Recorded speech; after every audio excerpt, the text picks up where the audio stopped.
As Marina mentioned, we're with Foot in the Door Consulting, and we are a small values-based consulting firm that specializes in providing operational support to the nonprofit sector specifically.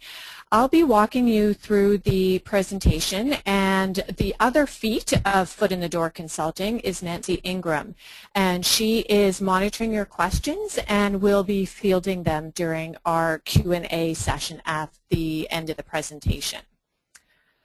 So our time together is structured like this. We're going to talk about what do we actually mean by your organizational brand and why is it important to think about during your hiring practices. As Marina mentioned, we've got a couple of tools that will provide tips for protecting and enhancing your organizational brand during the hiring process. These are a checklist for an effective job posting and a roadmap for the hiring process. And as Marina mentioned, they will be sent out to you and available for downloading along with the slide deck as well as the recording of this presentation. So don't feel like you have to madly scribble notes down as we're going through. And then we should have a good chunk of time set aside at the end for questions and answers that you will be writing in. As things come to you, you're welcome to put them into the question or the chat function in your control box. You do not have to wait until the official Q&A time. So, your organizational brand, what we mean by that is it's people's perceptions, both positive and negative, of your organization. And how you treat and communicate with applicants to positions open at your organization throughout the hiring process. So everything from what's in your job posting to your shortlisting process to how you conduct interviews to how you inform both unsuccessful as well as successful candidates. All of that affects your brand. It affects how people perceive your organization. And this is your basis of a stakeholder community. So it can affect different aspects of how your organization interacts with and builds your reputation with more than just people that might be interested in working with you. In the spring, Charity Village and Foot in the Door Consulting ran an online survey of organizations that visit the Charity Village online community. Some of you may have participated in this yourself, and thank you very much if you did. And we asked to what extent you as an organization consider protecting or enhancing your brand during the hiring process. And from that survey, we know that well over 70% of you care about this. We're going to have a pop-up webinar poll now around how many of you that are on the line with us at the webinar now consider your organizational brand during the hiring process. So you should see that on your screen, and we'll just give you a couple of seconds to answer that so we can kind of get a read on how much protecting your organizational brand is on the radar screen of those of you that are with us right now. Great. So we've got some fast and furious voting happening here. It's looking, Krista, like we're balancing out at about 65% yes and about 33% sometimes. Okay. With about 3% no, never. Okay. Great. So this is something that you're obviously aware of, you care about, and at the same time that we did the online survey of nonprofit organizations, we also ran an online survey of job seekers, people that were visiting Charity Village's job board. And we know from the results of that survey that you should care about your organizational brand and how you treat people during the hiring process, because this is what the job seekers told us, that their experience applying for a job at a nonprofit organization, 28% of respondents said that that experience of applying for a job caused them to speak badly about that organization because of the way that they were treated. 26% said it made them stop volunteering or considering being a volunteer for that specific organization.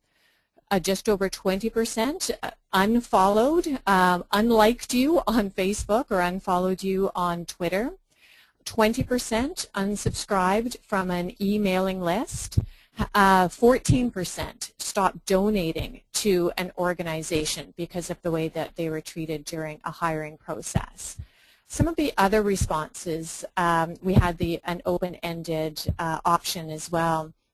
People said that they spread the word, told other people not to apply to that organization, spoke badly about specific individuals. Some of the job seekers specifically mentioned that they did not speak highly about people in the HR department or the individuals that interviewed them, and considered looking for work outside the nonprofit sector. Now you'll notice that the numbers don't add up to 100% because we did give the option of checking all that apply. So for some job seekers, they did more than just one of these. Some of the anecdotal responses from the job seeker survey, one person said that the interviewer was so unprepared and unable to answer any of my questions that it caused them to speak badly about that organization. Looking for work outside the nonprofit sector. Somebody else said, I know highly talented peers who have switched to working for banks and corporate organizations because of how badly they've been treated in the nonprofit sector. They go on to say, this is a waste. You need to foster talent to make this sector sustainable, and chasing people away will not be fruitful in the long run.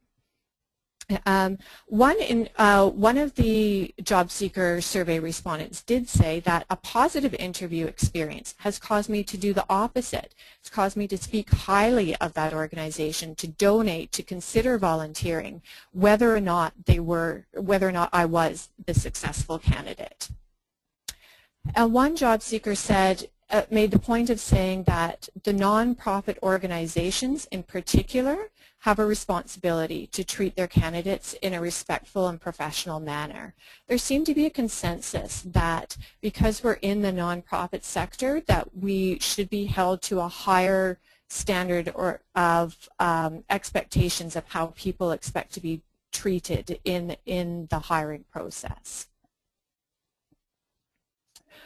We asked organization survey respondents whether or not you have dedicated or designated human resources staff in your organizations, and the vast majority of them did not. The largest proportion of survey respondents, well over 40%, said that the executive director is responsible for hiring. The next highest proportion was the staff person who's responsible for supervising the open position. 36% of organizations said that the person responsible for supervising the open position has to manage the whole hiring process. So we know that protecting your brand and managing that HR process, it's difficult, it's time-consuming, particularly for small or medium-sized organizations. Those of you who do not have a designated HR person who can devote their work time to drafting the job postings, to shortlisting, to interviewing, to informing your successful and unsuccessful candidates, and then managing the onboarding process. And a lot of people have not received formal training in managing an HR process as well. So that sort of sets the context. Some of the tools that we'll be discussing over our time together are intended to help you, especially those of you who do not have designated human resources staff in your organizations, to help manage that process a little more efficiently, effectively, and to help leave job applicants, no matter whether or not they are the successful candidate, with a very positive perception of your organization. In the survey, we asked an open-ended question. We asked job seekers to tell us about the best or the worst hiring process you personally have experienced seeking work in the nonprofit sector. The most common worst experiences related to long delays in communication, about hearing back about the status of their application. One job seeker wrote that when they had not heard from the organization they had applied to 3 weeks after the application closing date, they phoned, spoke to the HR assistant. The HR assistant informed the job seeker that the applications had not even been reviewed yet and that the job seeker should resend the application, which they did, and then they never heard anything after that. Other worst experiences were around having unprepared interviewers. One job seeker wrote, the worst interview was one where the interviewer didn't know what job was being offered, spoke continuously about themselves, had no job description, and didn't know what the wages or salary would be.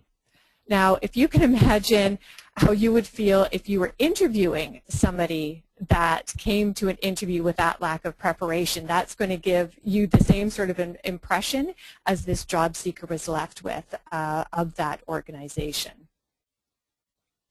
Not hearing back after being interviewed, and this is a particular point of contention for job seekers.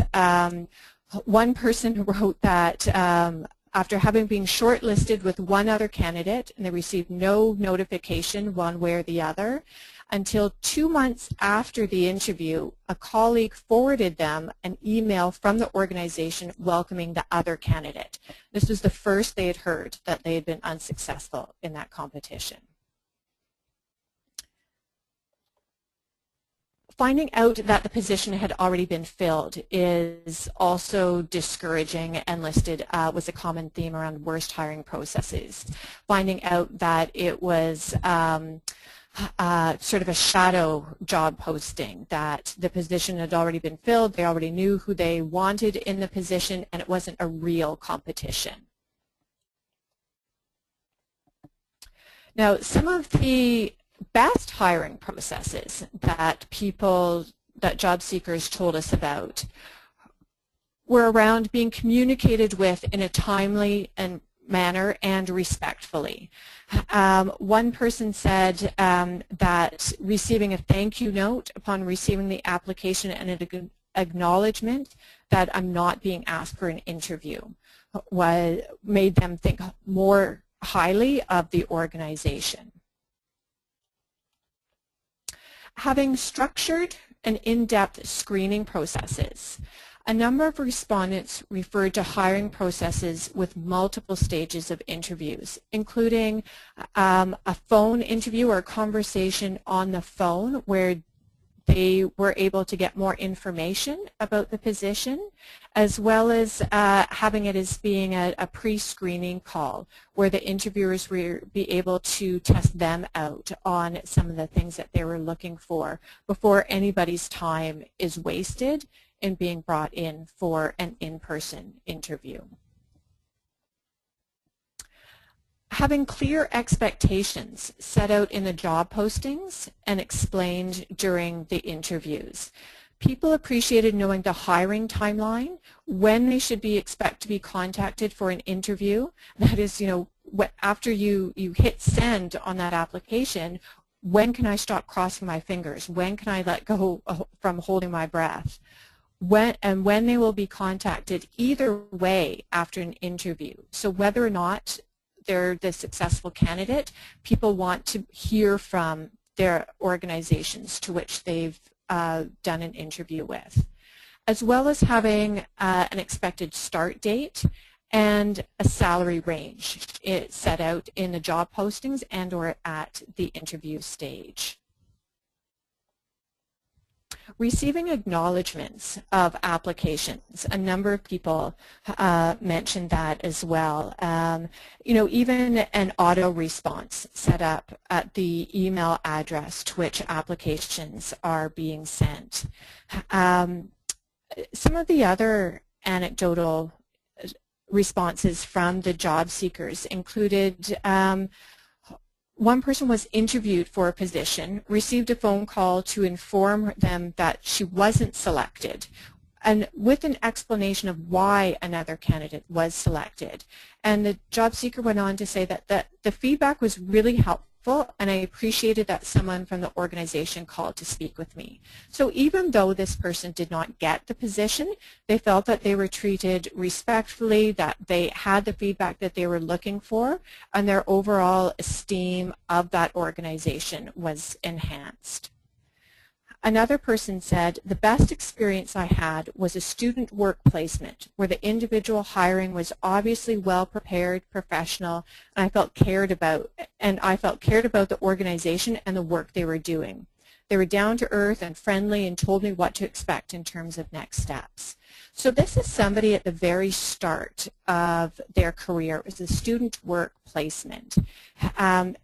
And the impression that they were left with of this organization, which is also a reflection, especially for people at the early stages of their career, of the nonprofit sector as a whole, was enhanced because of this first experience that they've had.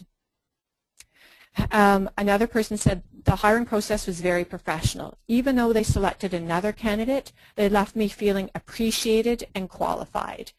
And I think all of us have been on the job seeker end of the job application process. And I think what some of the job seekers were looking for was just for people to be able to remember what it's like to be on that side of the desk.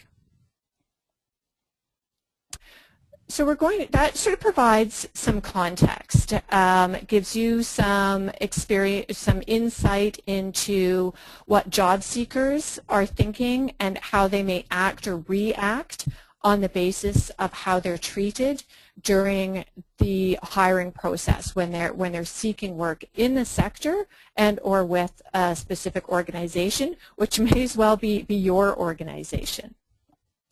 Now we're going to walk through our checklist for an effective job posting, which can help mitigate a lot of these issues and hopefully keep your organization from being one of the worst hiring process case studies in a follow-up survey. And as we mentioned, this tool will be sent to you. It will be part of the package along with the recording and the slide deck that Marina will send out after the webinar is over. And you are welcome to share it with others in your organization as well. So the first point is making sure that the job that you are advertising is really open and needs to be filled, or that you have explained that you're building a pool of qualified candidates who will be called upon as needed. Doing an internal assessment, if a position is open or when you're feeling like the workload is too much on your existing team and you're making that decision of do we need to hire another position or not, being really sure that the position is open and you need to fill it, or communicating that explicitly in your job posting. Funding. Now, in the nonprofit sector, it is quite frequent, it's quite often that funding may not be confirmed at the time that you are seeking to fill a position. Oftentimes you're trying to get your team in place for when that contribution agreement is signed, and that's perfectly acceptable, but it should be made explicit in the job posting for that worst case scenario of if the contribution agreement doesn't get signed, if the funding falls through, if your donor changes their mind for whatever reason. A few job seeker respondents did mention how frustrating it was to be considered for and even offered positions and then have the position disappear because of lack of funding. So if that's the case, if your funding is not signed and sealed, just put a note on the job posting that it is contingent upon funding, and then that just is a sign that you're being open and honest and transparent throughout this process. Providing information about the organization's mission and your programming. You want to make sure that you attract people who are inspired by what you do and how you do it. The paychecks aren't the only reason people come to work, and strong candidates will want to know as much as they can about your organization to make sure that it's going to be the right fit. You want to attract people who are excited about what you do, who find your work inspiring and want to be part of that. So providing that sort of background information, a couple of paragraphs about the bigger picture of your organization in the job posting is the first step to doing that. Stating where the position is based. Is it going, are applicants, is the successful candidate expected to work from home? Are they expected to commute between a couple of different work sites? Things like that should be made explicit, as it will help the candidates determine whether or not the position is a good fit for them.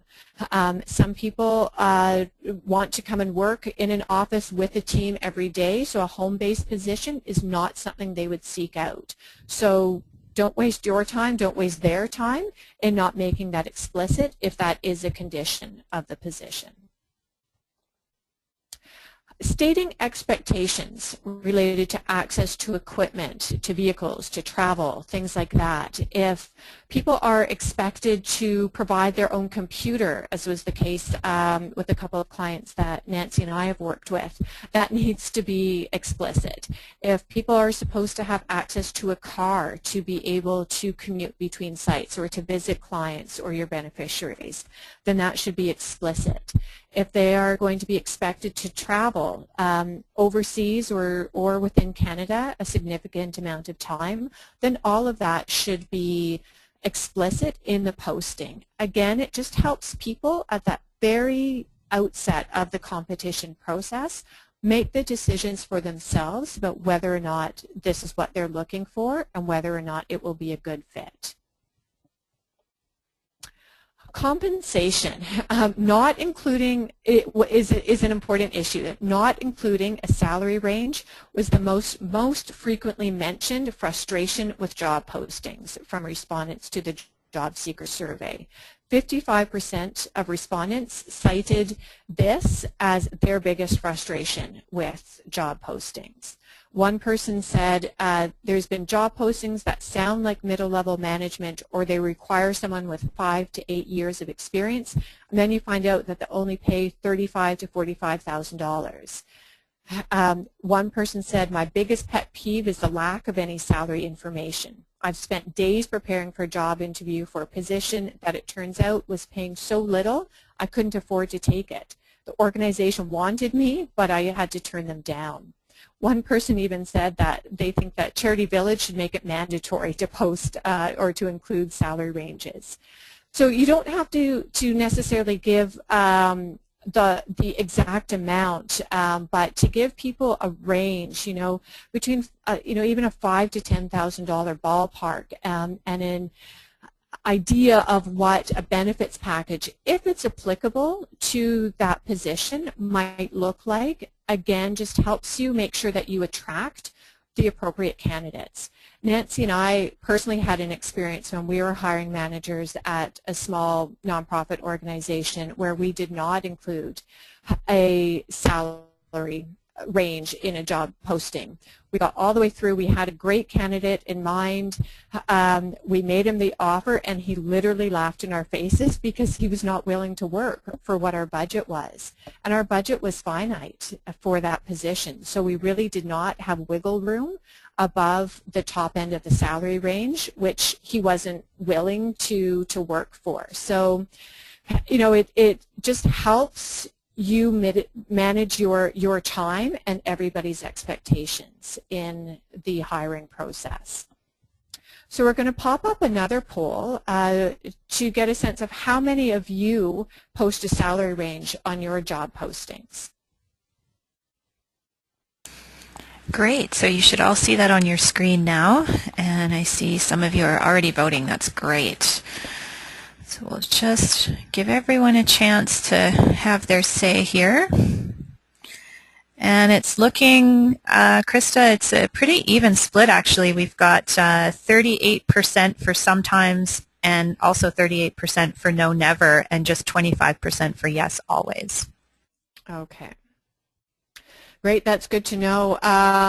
I might also even suggest that those are the 25% of you that say that yes, you always do, you might have your organizational brand enhanced just because of that, because you are giving people enough information to make an appropriate decision about whether or not to throw their hat in your ring, and not making people enter into a competition without knowing the full story. And I might even say that you probably attract more appropriate candidates, that you have less candidates applying to your open positions that are just not going to be suitable, or that you're going to waste your time in bringing further into the competition process without them even being able to accept your job at the end of the line.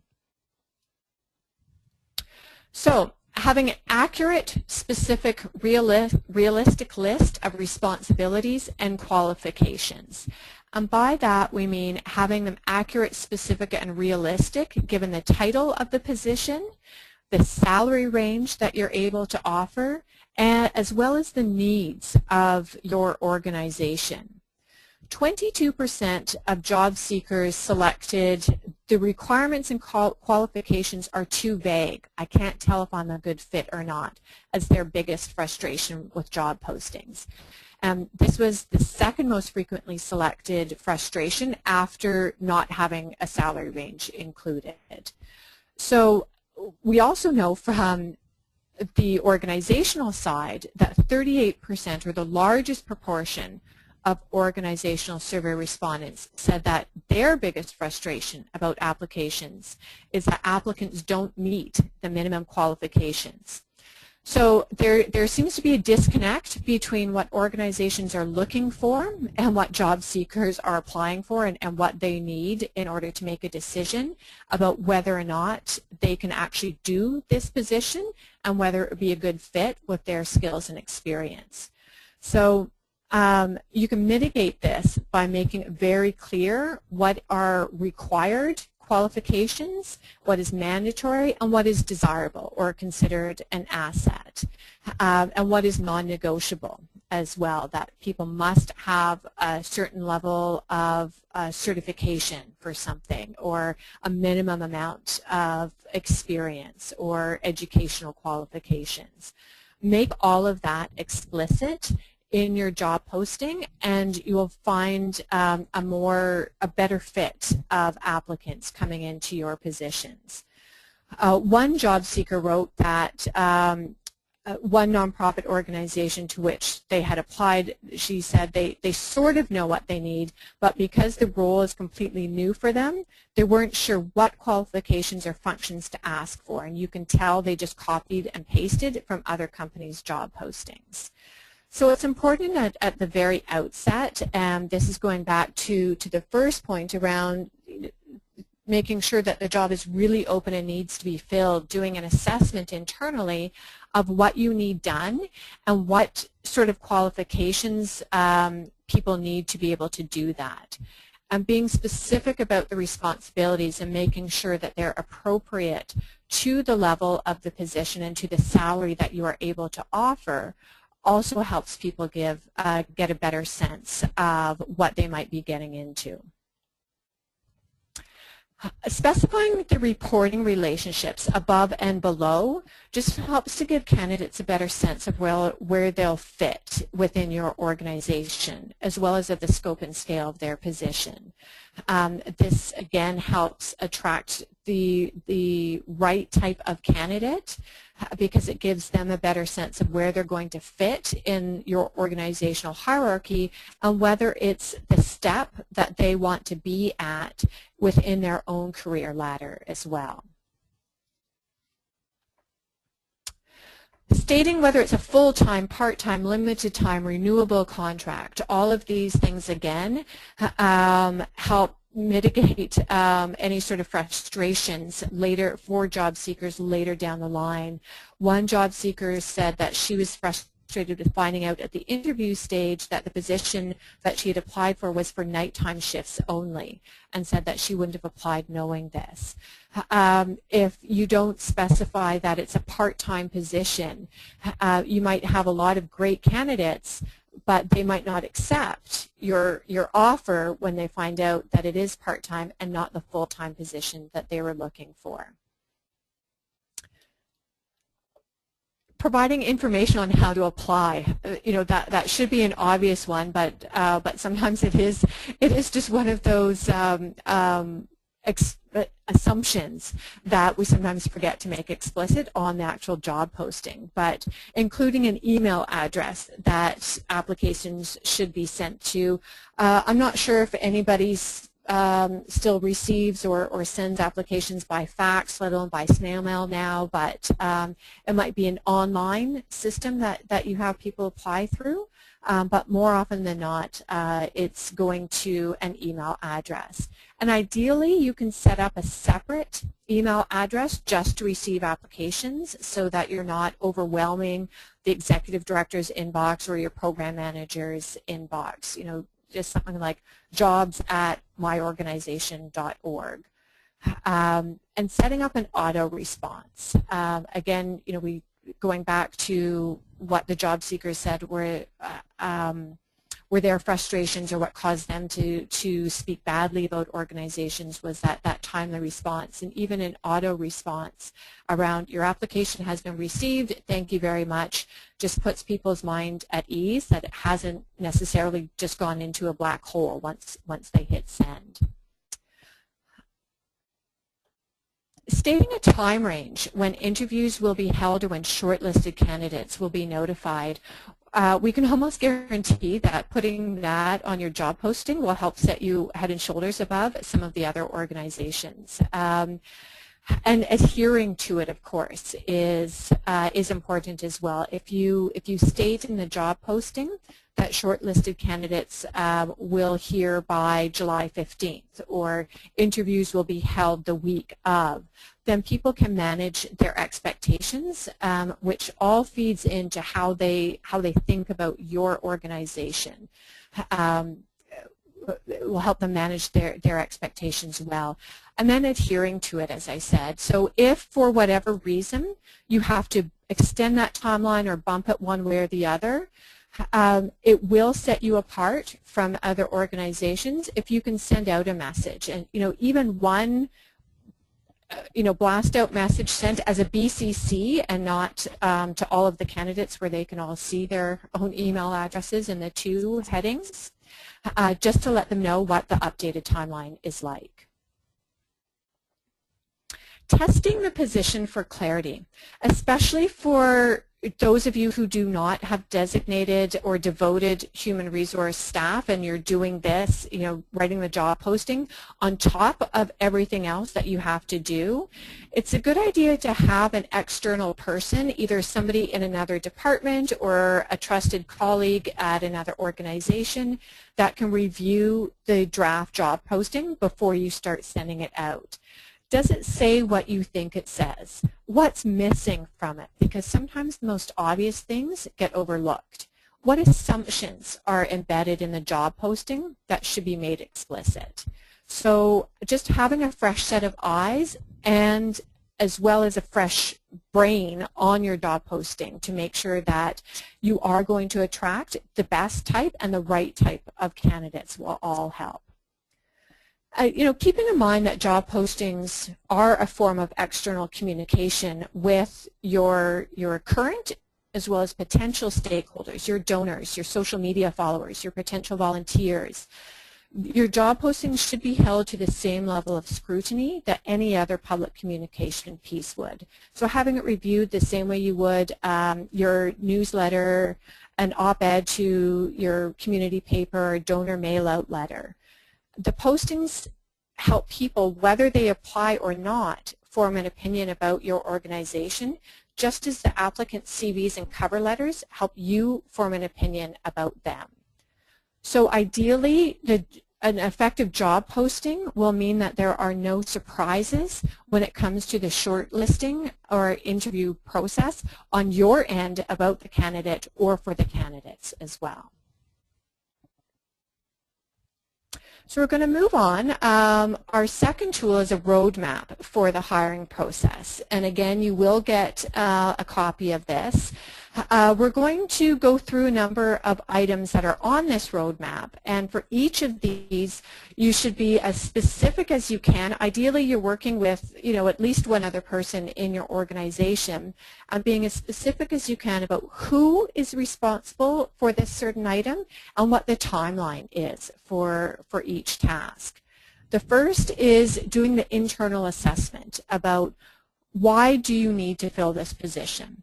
If someone was in the position before and they're leaving, does it really need to be filled at the same level in the same way, or does it provide you with an opportunity as an organization to do some restructuring and to think about how the needs of your organization, how the needs of your beneficiaries and your stakeholders will best be met, and not just having it as sort of a knee-jerk response. This person's given notice, or this person is going on maternity leave. Quick, pull their job description and turn it into a job posting.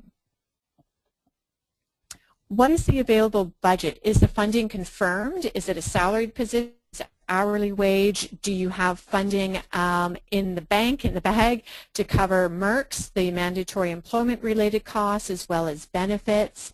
And again, it's fine if your funding is not confirmed or is in the process of being confirmed if you're negotiating with the donor, but just being explicit about the situation in the job posting as well as internally.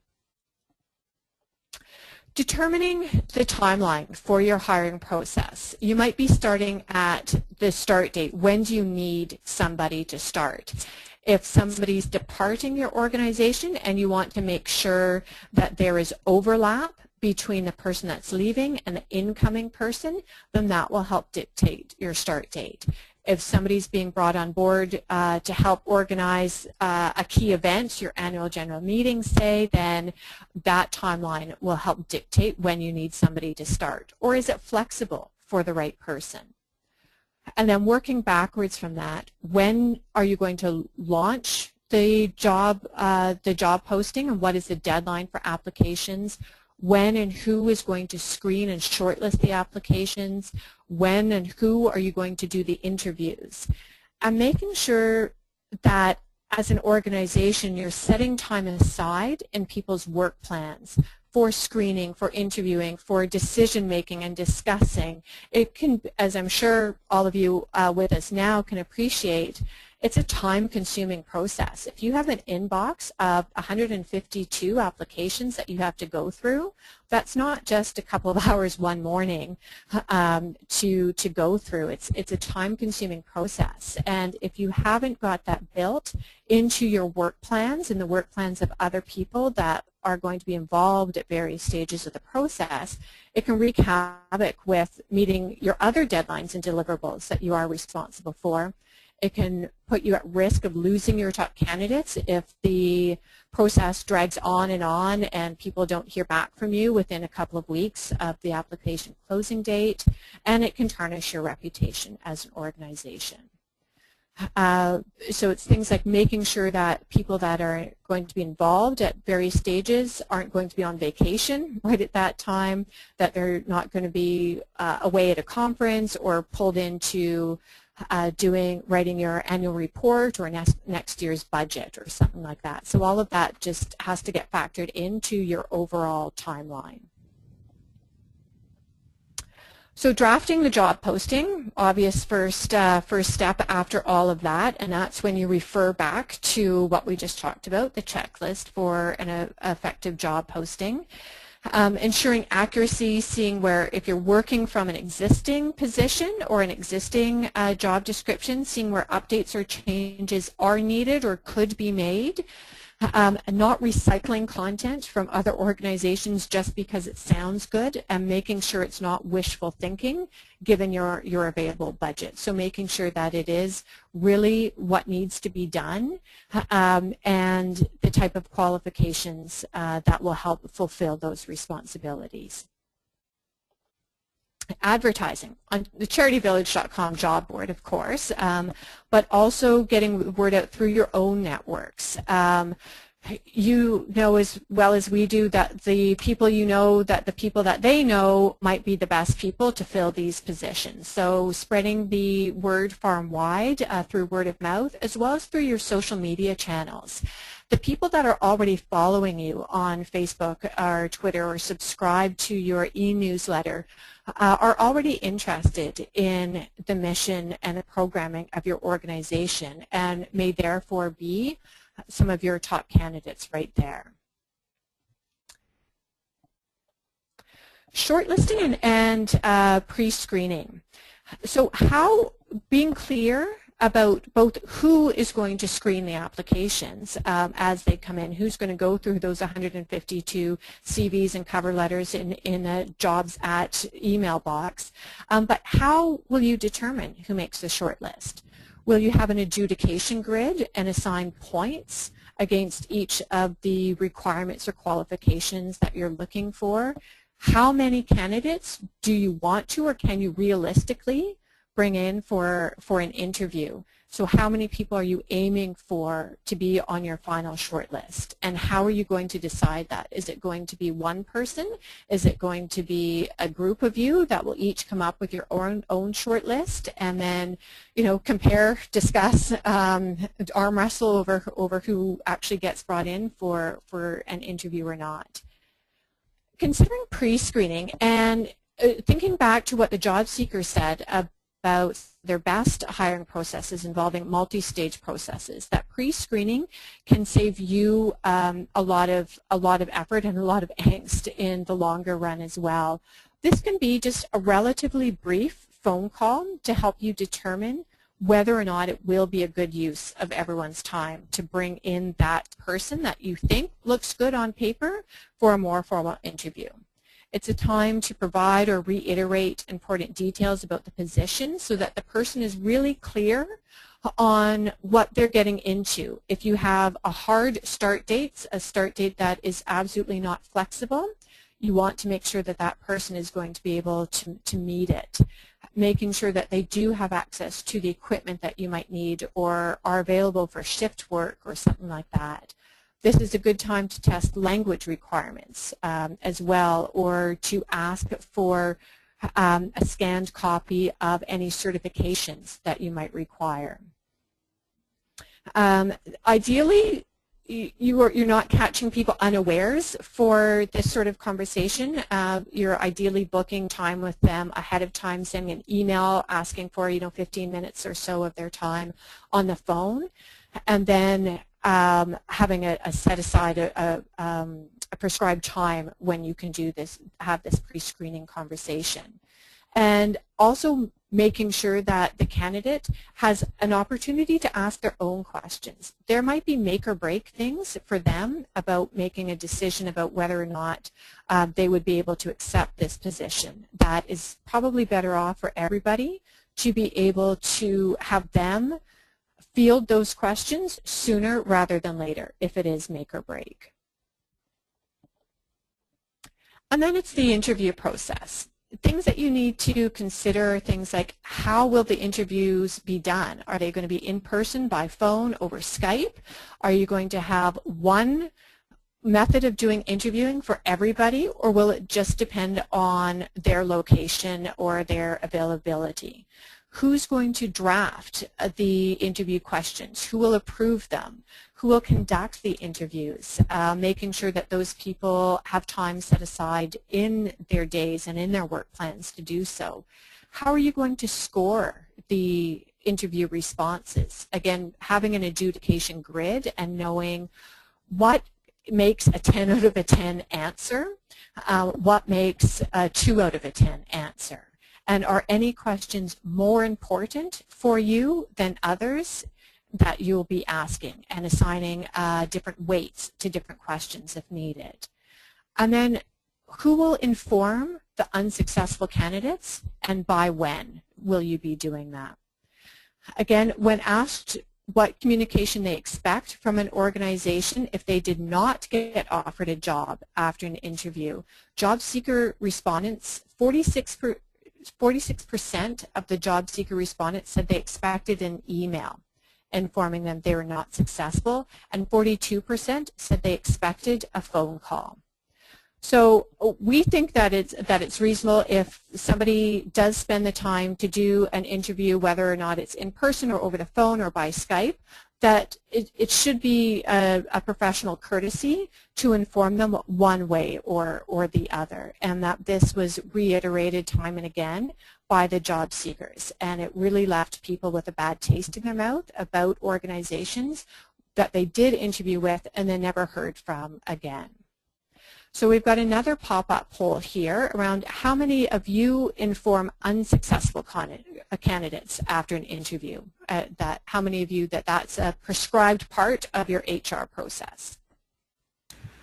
Great. So we've got the poll up on the screen here, and we've got about half of you voted, so we'll give you a little bit more time here. And Krista, it's looking like the majority, about 80%, is indicating yes always, and 20% sometimes. So a very small fraction are saying no, never. Okay. And I might have prejudiced the responses to that as well by talking about what the job seekers expect, but that is something to keep in mind. And even for unsuccessful candidates, we had a number of people on the job seeker surveys, as well as a number of clients that Nancy and I have worked with, who said, it's fine if I wasn't the successful candidate, but I really appreciated hearing back from them. There was one job seeker on the survey that said that that they never heard back from the organization after submitting an application, except that they, as well as every other applicant, had received a message from the organization asking them to volunteer, and this message did not go out as a BCC as well. So that did not help recruit volunteers, I dare say, or enhance the reputation of that organization with this particular batch of job candidates. So usually, most organizations usually do reference checks right at the end. Some organizations ask for references right at the application stage and may check them out before for their shortlisted candidates before they bring them in for interviews. And so that part of it you can work around to however it makes most sense for your particular process and your organization. But knowing what you need to know from each reference about the candidate and keeping the questions focused on their skills and abilities. You really want to use it to suss out who you consider to be your top candidates are actually going to be able to bring the skills and experience that you're expecting, that they might have said they have, to the table when and if you hire them. The onboarding process. So once you have informed all your unsuccessful candidates, you have signed and sealed your top candidate, the onboarding process is critical in cementing your brand with your new employee. Because this person is now an ambassador of your organization, and how you treat them, especially at these early stages when they're not part of your organization yet. They're just getting to know who you are and how you treat people, and how you treat them, your new hire, will influence how they treat your clients, your beneficiaries, your donors, or other stakeholders. It helps to set the tone of professionalism and courtesy with how you treat them, how they will treat others. So onboarding includes things like, having to consider who's going to draft the contract, making sure that it gets out to the candidate and is signed, who has authority to negotiate if the candidate wants to negotiate over salary or vacation or anything like that. How are you going to send the contract to the candidate? Do you have them come into the office? Is it by email? Do they show up on the first day of work and it's there for them to sign first thing? How are you going to announce the appointment of this person? How are you going to broadcast that out to your other staff members, to your board, to the client group that they might be working with? Who communicates your policies and procedures? Who walks them around and orients them to your office and introduces them to your other staff people?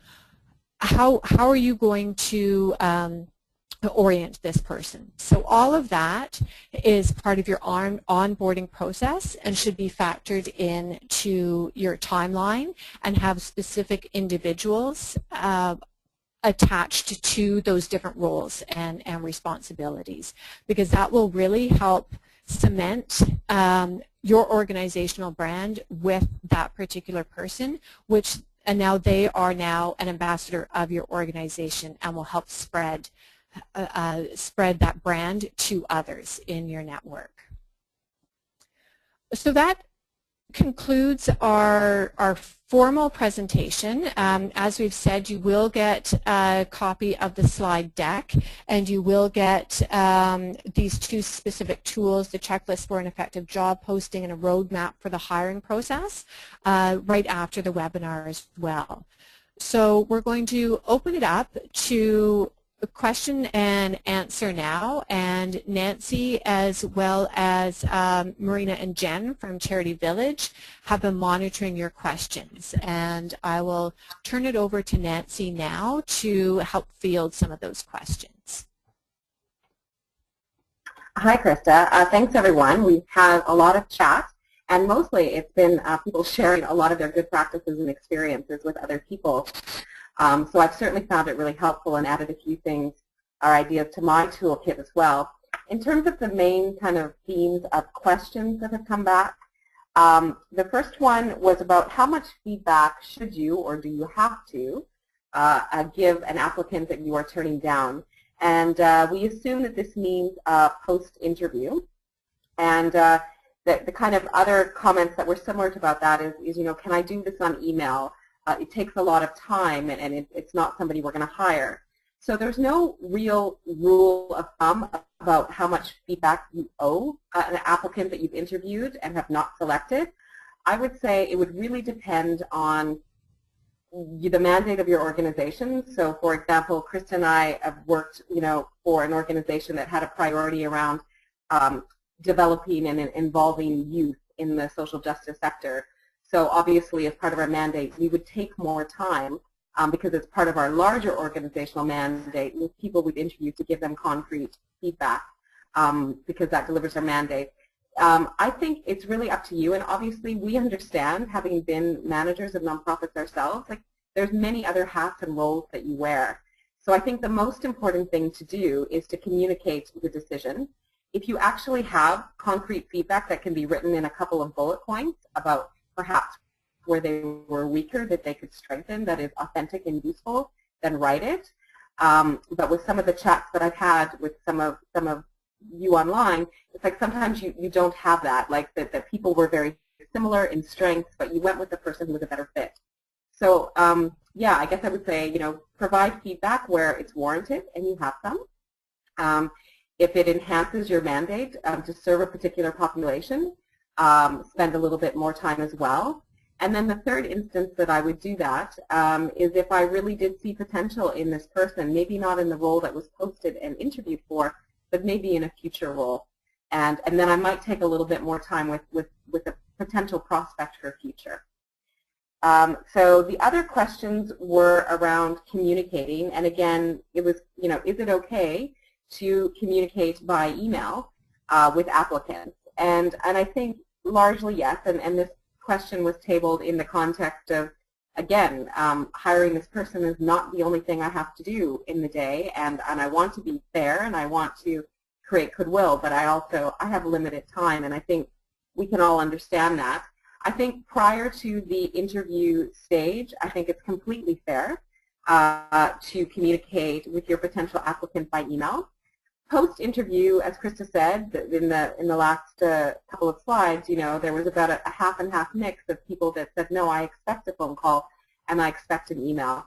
And I think the bottom line is you need to communicate with people that you've interviewed. I think a phone call goes the extra mile, but I think the bottom line is people want to hear. So I think, you know, do what you can to work within your constraints. The other kind of, it wasn't really a question, but there was lots of debates around the salary range and about, you know, some organizations that post it and some organizations that have a policy of not posting it. And the discussion was around, you know, for organizations that provide like frontline services, and I'm going to guess it's for people mostly in the community, that it would be problematic and perhaps breach confidentiality if, you know, people knew how much their frontline, the people they were serving knew how much frontline service workers, you know, were being paid. And so I think, you know, it's a judgment call. I mean, Krista and I believe very, very strongly that it's just easier, as she said, and more efficient for everybody if a range is published, and hopefully a range gets you some protection. But I mean, if you do feel it compromises the confidentiality of the people that you have already in your employ, and that this is important to protect, then obviously you have to do what's right for you and work with and protect the confidentiality of those you've already employed. So I think it's a bit of a judgment call there. And kind of the last, again, it wasn't a question, but it was some comments about how the job seekers themselves significantly slow down the hiring process sometimes. And the most specific examples given were, you know, we can't get a hold of your references, or your references, you know, take a week or so to call us back. And I just, Krista and I both want to acknowledge that we did an organizational survey as well. And yes, we agree and are working towards, there's lots of things that a job seeker could do that could also make the hiring process easier all around, easier for you to see if they're a fit with you. They could have their references briefed and check that they're available, you know, so that they are available for the call, that they put this on their priority list. Other things people mentioned, you know, were like, please read the job description, please follow the instructions. You know, if I say I want a cover letter and a CV, I want a cover letter and a CV. Stuff that could make things easier on the organization side as well. So we just wanted to acknowledge that it's fair game, that definitely job seekers have a part to play in making this easier on everyone. And one suggestion that came up in the chat is at the end of the interview, you know, when you're asking for references, you know, ask them, you know, have you contacted them? Are they prepared to be contacted in, you know, in the rest of this week or in the next couple of days? And that should, you know, at least alert the job seeker that that needs to be addressed. We don't have any more questions. I'm just going through to see if any have been added in the time that I've been speaking. Marina or Jen, do you see anything I'm not seeing? Nancy, yes, I do have one that has popped up here. We've heard it from other participants in other webinars as well. It seems to be a bit of a new thing. Here's the question. I have heard lately that some organizations are giving the candidate the interview questions in advance of the interview. What are your thoughts on this? I would be curious to know why. Like, that's not a practice that we have participated in, nor have the organizations we've worked with have participated in. I would be curious to know at what level of job that would happen. Like if it's a serious high-stakes job and that the content of the interview, you know, needed to be really focused on content level and fit for the job. I think it doesn't hurt. Some people like to test for, you know, reactions under stress, which is why they wouldn't, you know, share the interview questions. If you don't have a need to be testing for certain kind of behavioral reactions or ability to function under stress, I don't think it causes any harm, but I don't think you are obligated to do so. Krista, do you have an opinion? I haven't heard of that. What I have experienced, and what I do agree with some of the clients that we've worked with, where they've been asked to prepare something in advance. They've been told to come prepared to give a 5-minute presentation, if that's particularly relevant for the position that they're going for, or to be prepared to speak to some of the past experiences and bring examples of that work with them. But I haven't heard of somebody that has actually been given the whole list of interview questions in advance. I think that's fair enough, but you might also not be able to get a good sense of how people think and react in the moment. And if it's the type of job where everything is seen well in advance and people don't necessarily need to be able to make decisions and think on their feet, then that can be fine. But if you are recruiting for a position where people do need to be able to exercise judgment or demonstrate tact and diplomacy right in the moment in reaction to something that's happening, then you might not want to give them all of the interview questions in advance. Mm-hmm. There's another question that's popped up about what is your perspective on asking key clients that will be accessing the services provided by the new employee to be involved in the hiring process? And I would say I would handle this on a case-by-case basis. I think if the beneficiaries of the services your employee is providing and you have that relationship with your beneficiaries is important, then having some of those beneficiaries on a panel, obviously not doing the primary lead or hiring, and obviously no relationships between the applicants and the beneficiaries, I certainly think that's totally acceptable and would give you a good sense about fit and suitability if they were part of a panel, with other members of the team and perhaps the management.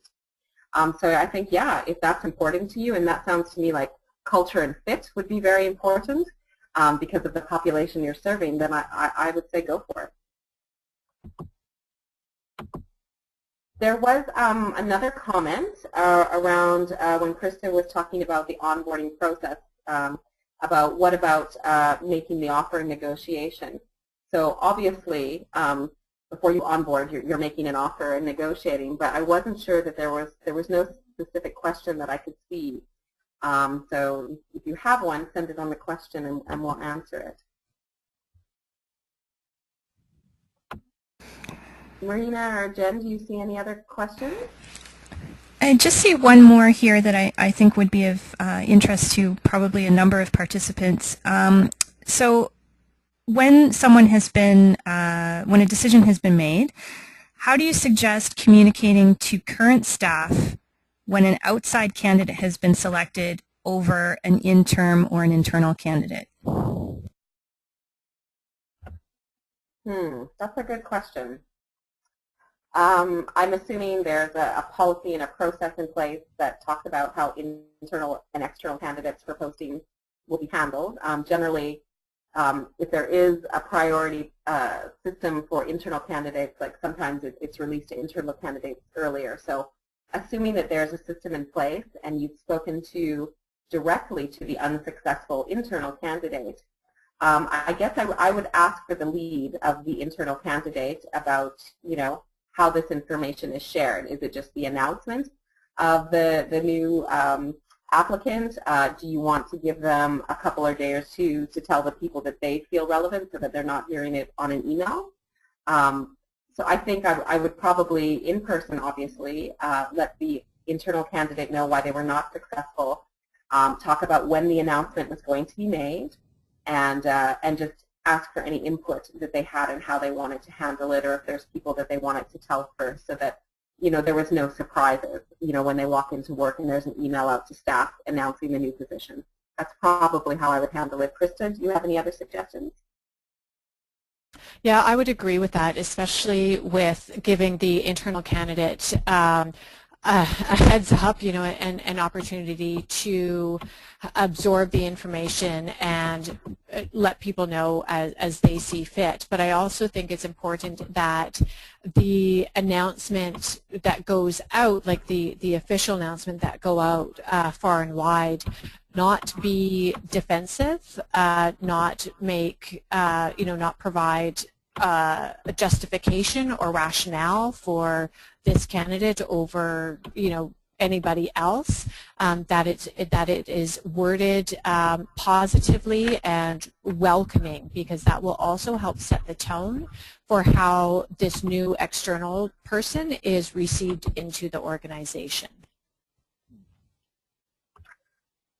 And just another comment that has come up in response to the disclose the salary range, maybe in some cases you can't disclose the salary range, was, you know, if you're a registered charity, and obviously not all nonprofits in Canada are, you know, just pointing out that, you know, for your Canadian Revenue Agency returns, you know, your top 10 salaries are published anyway, so that maybe this might not be as big a barrier as thought, but obviously if you're a nonprofit and not a registered charity, then this would not apply to you. But thank you for that comment, Jean.